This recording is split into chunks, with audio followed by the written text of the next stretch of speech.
Good morning, class. This is your first video of chapter number 14. Now, the first topic is wind.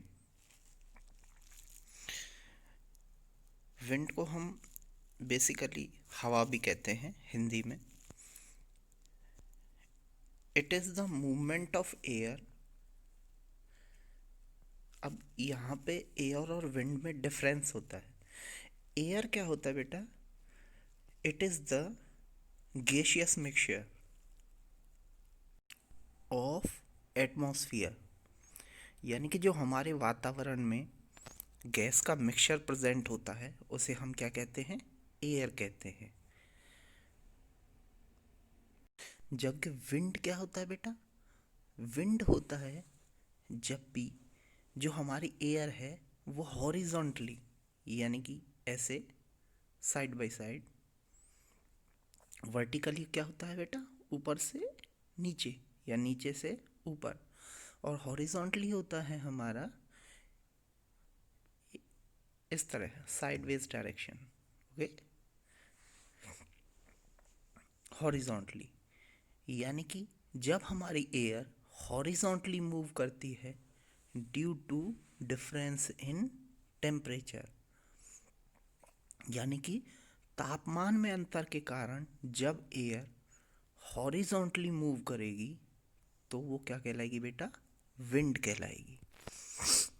और air क्या होता है बेटा? हमारा जो गैस, हमारी जो गैसों का मिक्सचर है जो एटमॉस्फेयर में प्रेजेंट होता है उसको हम क्या कहते हैं? एयर कहते हैं.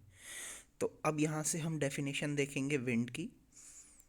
It is the movement of air. यानी कि ये क्या है?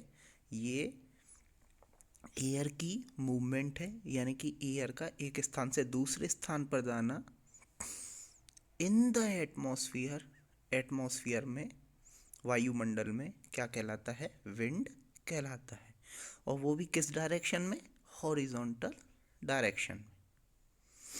It is caused by difference in the temperature. यानी कि जब दो स्थानों पर तापमान में अंतर आ जाता है तब क्या होता है?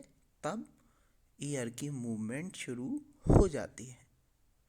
Between the different region on the earth. तो जो अर्थ है उसके दो स्थानों पर अगर तापमान का अंतर आ जाएगा तो उस वजह से क्या होता है बेटा? जो हमारी एयर है उसकी मूवमेंट शुरू हो जाती है. जैसे कि आप यहाँ पे देखें, यहाँ पर क्या है बेटा? जो हमारा टेम्परेचर है वो क्या हो गया है? ज़्यादा है.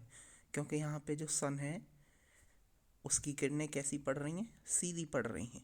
ठीक है. इस वजह से जो एयर है वो गर्म होके कहाँ चली जाएगी? ऊपर चली जाएगी. इस तरह से ये जो एरो आपको दिखाया हुआ है. तब क्या होगा? जो हमारा ठंडा स्थान होगा, यानी कि जो हमारा कोल्ड प्लेस है, वहाँ से जो हवा है वो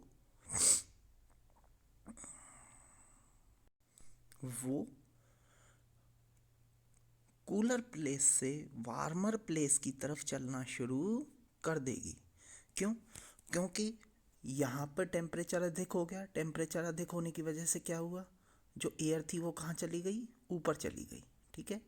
अब ऊपर एयर चली गई तो क्या होगा? तो इसका स्थान ग्रहण करने के लिए जो हमारा कूलर प्लेस था वहाँ से ठंडी हवाएं इधर की ओर चलना शुरू हो जाएंगी. और जो हमारी वार्मर एयर थी वो वापस से ठंडी होकर इस जगह को भरना शुरू कर देगी. तो इस तरह से due to the temperature difference जो हमारी एयर है उसकी मूवमेंट कंटिन्यूसली होती रहती है. और जो हमारी एयर है वो कहाँ से कहाँ की तरफ चलेगी बेटा? High pressure region to low pressure region. यानी कि जहाँ पर हाई प्रेशर होगा वहाँ से हवा कहाँ की तरफ चलेगी? लो प्रेशर की तरफ चलेगी. यहाँ पे बेटा लो प्रेशर क्यों हो गया? क्यों? क्योंकि यहाँ पे सन की जो रेज थी वो पड़ी, यहाँ पे हीट इंक्रीज हो गई। हीट इंक्रीज होने की वजह से जो एयर थी वो कहाँ चली गई, ऊपर चली गई। और ऊपर जाने की वजह से यहाँ पे प्रेशर कैसा हो गया, लो हो गया। यहाँ पर जो आपकी एयर थी वो ज़्यादा होगी, क्यों? क्योंकि यहाँ पे जो हीट है वो कम है,